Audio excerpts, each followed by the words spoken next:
Story 1. Room 217. I was 24 when this happened. I had just started my first real job after college, and they sent me on a short business trip across the state. It was only supposed to be one night at a cheap roadside hotel. Nothing special. But I'll never forget that night, because it was the first time in my life I truly didn't feel safe behind a locked door. I got to the hotel around midnight after a long drive. It was one of those older places you see right off the highway. 2 floors, exterior hallways, and a faded neon sign that buzzed when you got close. The parking lot was half empty, but there were a few cars scattered around. Inside, the lobby smelled faintly like mildew and cleaning chemicals. A man sat behind the counter, the front desk clerk. He looked maybe mid-40s, heavy bags under his eyes, and he didn't smile once while checking me in. He just slid the key card across the desk and said flatly, "Room 217, second floor." I remembered the way he stared at me as I walked off, like his eyes followed me the whole way through the lobby. The hallway to my room was narrow, lined with peeling wallpaper. The carpet was damp in spots, and there was this faint buzzing sound, like a dying light bulb somewhere above. When I finally reached room 217, I unlocked the door and stepped inside. The room was exactly what you'd expect from a cheap hotel. A queen bed with stiff sheets, a small desk, an old TV, and a closet door that looked like it hadn't been opened in years. The air smelled faintly musty, like it hadn't been cleaned thoroughly. Still, it was late, and I was exhausted, so I brushed it off. After showering and laying down, I started to drift off when I heard it. A faint knock. I sat up, listening. It wasn't at my door. It came from the wall, specifically the wall right next to the bed, where the room next door would be. I thought maybe it was just another guess. Hotels aren't exactly quiet, so I ignored it. But then I heard something else. A muffled voice. It was low, impossible to make out, but it was definitely a person speaking. Curious, I got up and leaned against the wall, trying to hear better. The voice stopped, and then, just as I pulled away, came another knock, louder this time. I wasn't sure what to do, so I picked up the room phone and called the front desk. "Hey, I think the people next door are being loud, okay? I'm in 217. The line was silent for a second. Then the clerk said flatly, "There's no one in 219. That room is vacant." I froze. "Are you sure? Positive?" he said. "No one's checked in there for weeks." A chill went down my spine. Thanked him and hung up, trying to convince myself maybe sound was traveling weirdly through the old walls. But when I climbed back into bed, I couldn't shake the feeling that someone was in that room. Around 2 a.m., I woke up again. This time, it wasn't knocking. It was scratching. Long, slow scratches against the wall, right next to my headboard. My skin crawled at the sound, like nails dragging across drywall. Then came 3 knocks in rapid succession. Knock, knock, knock. So hard, the headboard rattled. I jumped out of bed and grabbed my phone, considering calling the police. But before I could, the sound moved. It wasn't coming from the wall anymore. It was coming from inside the closet. The closet door was only a few feet away. The wood rattled softly, like something inside was shifting against it. I stood frozen, heart pounding, staring at the handle. Slowly, it began to turn, just a fraction, like someone was testing it from the other side. That was enough. I bolted out of the room barefoot, ran down the hallway, and pounded on the front desk until the clerk appeared. He looked annoyed at first, but when I told him what happened, his expression changed. He didn't seem surprised, more like resigned. He called another staff member, and the 2 of them went upstairs to check room 217. I refused to go with them. I just waited in the lobby, trembling. 10 minutes later, they came back down. The clerk told me the room was all clear and that I could go back. I told him, absolutely not. I wanted another room, or I was leaving, okay? Reluctantly, he handed me a new key card for a room downstairs. I packed up my stuff from 217 as fast as I could, refusing to look at the closet as I shoved my bag together. That night, I barely slept. The next day, after checking out, curiosity got the better of me. I searched the hotel name online. That's when I found a thread of reviews from former guests. And more than a few of them mentioned room 217. One review said, "Don't stay in 217. Something knocks from the walls at night." Another said, "I woke up to scratching sounds from the closet." Staff refused to explain. And the most disturbing one read, "Found out someone had been living in the walls of that room years ago. Never caught. Management covered it up. To this day, I don't know what was behind that closet door. But I do know one thing.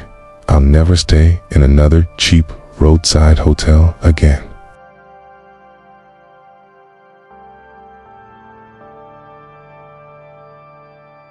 Story 2. The Night Clerk. This story happened a few years ago when I was traveling alone for a friend's wedding. I had booked a mid-range hotel in the city. Not fancy, not cheap, just average. I thought it would be safe. But after what happened, I'll never forget that night. I checked in around 9 p.m. The lobby was clean, bright, and mostly empty. The man behind the counter greeted me with a smile that felt just a little too forced. He was tall, thin, maybe in his 30s, with dark circles under his eyes. He asked for my name, tapped on the computer for a moment, then handed me a key card. But before I could leave, he asked, "So, you're here alone? Just you?" It caught me off guard, kind of laughed awkwardly, and said, "Yeah, just me." He smiled wider. "How long will you be staying with us?" I told him just one night, then turned to leave. But as I walked away, I felt his eyes lingering on me. That uneasy feeling stayed with me all the way up to my room. The room itself was fine, clean enough, king bed, big window looking out at the parking lot. I set my bag down, locked the door, and tried to relax, but around 11 p.m., I heard it, a faint rattle at the door handle. First, I thought maybe it was just another guest who had the wrong room, but the sound didn't stop. The handle jiggled slowly, deliberately, like someone testing it. Then it went silent. I waited a minute, holding my breath, then crept to the peephole. The hallway was empty. I tried to convince myself I was imagining it, but deep down, I knew I wasn't. A little after midnight, heard footsteps outside, slow, heavy, pacing back and forth in front of my door. I sat frozen on the bed, every muscle tense, listening. The steps would stop, then start again, always pausing right in front of my room. Finally, I built up the courage to peek through the peephole again, and my stomach dropped. It was the night clerk, the same man who had checked me in earlier. He was standing there, staring at my door, like he was waiting for something. I backed away, heart racing, unsure what to do. I thought about calling the front desk, but what if he answered? I stayed awake, lights on, for hours. Eventually, exhaustion got the best of me. I must have dozed off, because the next thing I remember was waking up in the middle of the night. Something was wrong. The room felt different. The air was colder, and there was this faint smell, like sweat and cologne. Then I saw him, the night clerk, standing inside my room. He was halfway between the door and the bed, holding my key card in his hand. His eyes were locked on me, wide and unblinking. I froze, too terrified to move. My voice barely came out as a whisper. "What are you doing?" He smiled faintly and said, "Just making sure you're comfortable." I leaped out of bed, grabbed my phone, and yelled that I was calling the police. That seemed to startle him. He muttered something I couldn't make out, then slipped out the door quickly, closing it behind him. I locked the door again and immediately dialed 911. When officers arrived, I searched the hotel and questioned the staff. The clerk denied everything. He claimed he had just been checking the hallways and must have accidentally opened my door with the wrong key card. But I know what I saw. He was standing in my room, watching me sleep. The police didn't arrest him that night, but they did tell me to gather my things and leave. I checked out immediately and drove to another hotel across town, where I barely slept until morning. Later, I tried to look up news about that hotel. There was nothing. No arrests, no reports. It's like the whole thing was quietly buried. To this day, I wonder how many times he had done it before. How many guests had woken up to find him standing in their room, or never woke up at all.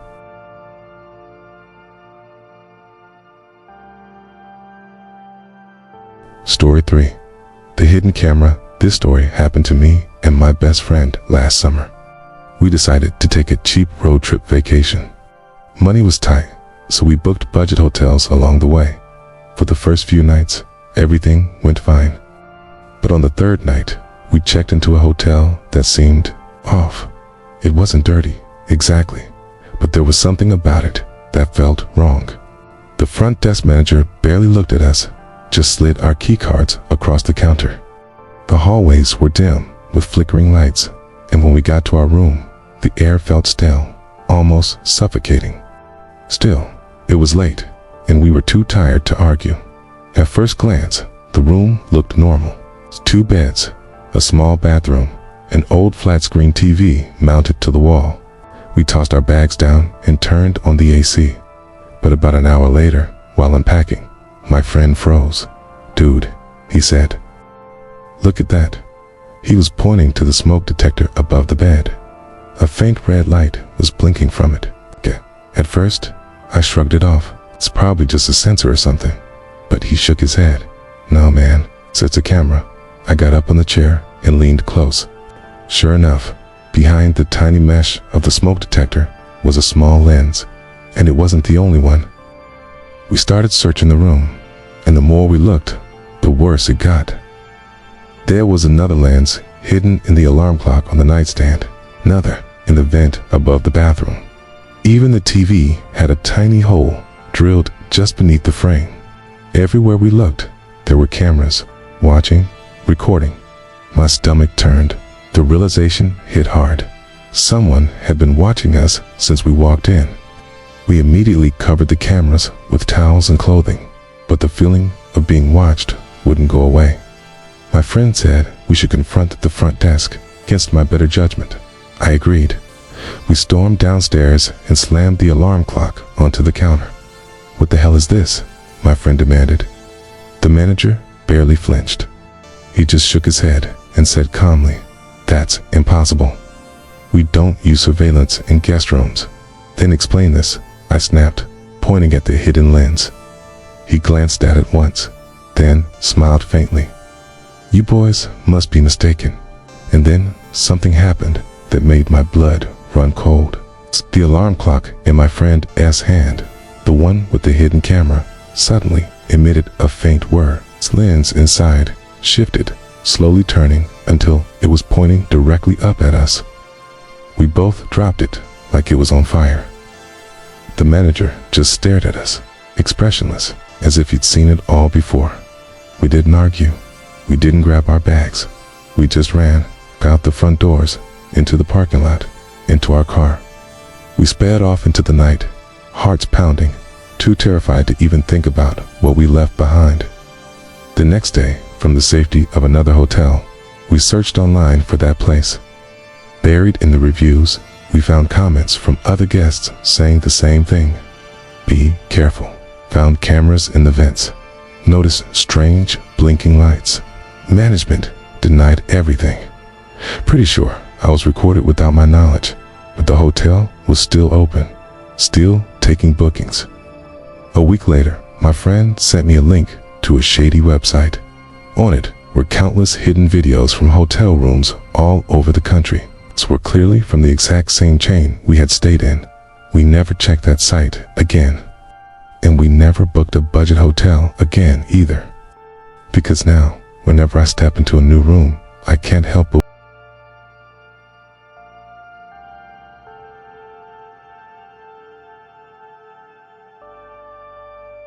Story 4. The basement room. This happened about 6 years ago when I was 31. At the time, I worked as a consultant, which meant a lot of travel. I'd stay in dozens of hotels every year, everything from luxury chains to little roadside inns. By then, I'd grown used to bland lobbies, continental breakfasts, and anonymous rooms that all started to blur together. But there's one hotel stay I will never forget, and to this day, I don't even know if what I experienced can be explained. It was in the middle of summer. My company had booked me a week-long assignment in another city, so they put me up in a mid-sized business hotel. From the outside, it looked normal enough. A 6-story brick building with a bright, welcoming sign. Nothing about it seemed unusual.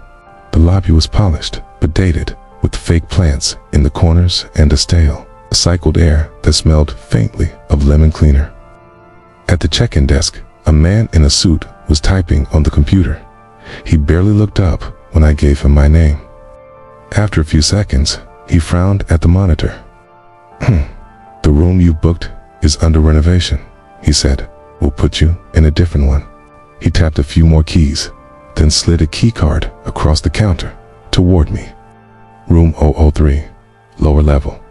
At the time, I didn't think much about it. I assumed lower level just meant ground floor, maybe near the conference rooms.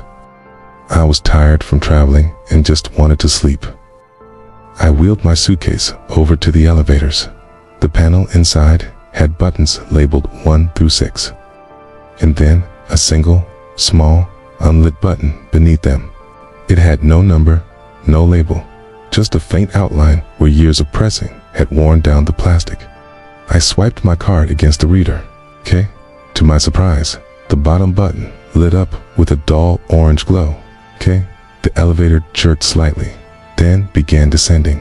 It went down longer than I expected, much longer than just one floor. The ride was rough, like the shaft hadn't been used in years. Finally, with a jolt, the doors opened. I stepped out into a dimly lit hallway. It didn't look like any hotel floor I'd ever seen. The walls were bare, concrete, painted beige, chipped and stained in spots. The ceiling was low, with exposed pipes running along it, dripping occasionally onto the damp carpet below. The smell hit me instantly, musty, heavy, like old water that had been trapped underground. There were no framed pictures, no room service cards, no signs pointing toward ice machines, just a long, empty corridor with a single door at the very end. A faded plaque on it read, 003. That was my room. Inside, it was even stranger. The space felt more like a storage unit that had been hastily converted into a guest room. The furniture was old and mismatched. A bed with stiff sheets, a scratched desk, and a tiny TV bolted crookedly to the wall. But what unsettled me the most was the lack of windows. There wasn't a single one. Just 4 blank walls and a small bathroom with a flickering fluorescent light. Still, I told myself it was fine. I'd slept in worse places. I unpacked, showered, and settled into bed. But from the moment I turned off the light, I couldn't shake the feeling that I wasn't supposed to be there. The silence was suffocating. No distant hum of traffic, no muffled voices from other guests, no elevator chimes. Just this heavy, pressing quiet that made my ears ring. I must have dozed off, because the next thing I remember was waking up suddenly, heart pounding for no reason. That's when I heard it, a faint whisper. At first, I thought it was a dream. But then it came again, low, breathy, impossible to make out. It was coming from the vent above the bed. I sat up, straining to listen. The voice grew clearer. It was a man's voice, muffled through the ductwork, speaking slowly, almost rhythmically.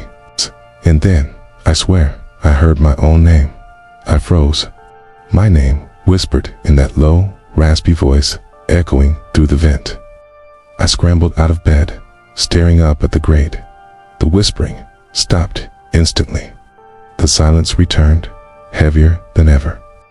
I tried to convince myself it was just air moving strangely through the ducts. Maybe another guest's TV somewhere. But deep down, I knew better. Half an hour later, as I lay wide awake in the dim light, bathroom light flicked on by itself. The fluorescent buzzed to life, flooding the small space with pale light. And that's when I saw it. Through the half-open door, I could see the shower curtain. Something dark was standing behind it, a human shape. My whole body went cold. The curtain shifted slightly, like whoever was behind it had shifted their weight. I couldn't move, couldn't breathe. Every instinct screamed at me to run, but I just stood there, paralyzed. Then, slowly, the shadow leaned. I could see the faint outline of a head pushing against the plastic, tilting as though it was watching me. It broke me. I grabbed my bag, left my shoes behind, and bolted. I tore open the door, sprinted down the damp hallway, and slammed my hand against the elevator button over and over. The elevator took what felt like forever to arrive. When the doors finally opened, I dove inside and hammered the lobby button. As the doors slid shut, I could swear I heard the faintest sound coming from down the hall. Footsteps, soft, wet footsteps, following. When I reached the lobby, I ran straight to the front desk. The night clerk barely reacted as I demanded a new room, my voice shaking. He didn't ask questions, didn't act surprised. He just nodded, clicked a few keys, and handed me a new card. 4th floor, he said, quietly. The next morning, when I went to check out, I decided to ask the day shift clerk about the basement. "Do you still use the lower level rooms?" I asked. She looked at me blankly. "Lower level? We don't have guest rooms below the 1st floor. All our rooms are on 1 through 6. I frowned. "No, I stayed in 003 last night. Downstairs." Her face paled slightly. She shook her head. "Sigh. There is no room 003. I think you must be mistaken." Later that day, before leaving town, I went back one last time. I pressed the elevator button, heart pounding, but the basement button was gone. The panel showed only floors 1 through 6. No unmarked button at the bottom. No way to get back down. It was as if the basement had never existed. I can't explain what happened that night. I don't know if the whisper through the vent, the shadow behind the curtain, or even the entire basement level itself was real. But I do know this. I will never forget that voice calling my name in the dark. Those were for scary, true hotel horror stories you'll never forget. Hotels are supposed to be safe, a place to rest, a place to lock the door and relax. But as these stories show, not every room is empty. Not every staff member is trustworthy, and not every hotel is what it seems. The next time you check in for the night, take a second look at the walls, the vents, and even the bathroom curtain, because you never really know who or what might already be in the room with you. Which of these 4 stories scared you the most? Comment below, and don't forget to subscribe for more true horror stories.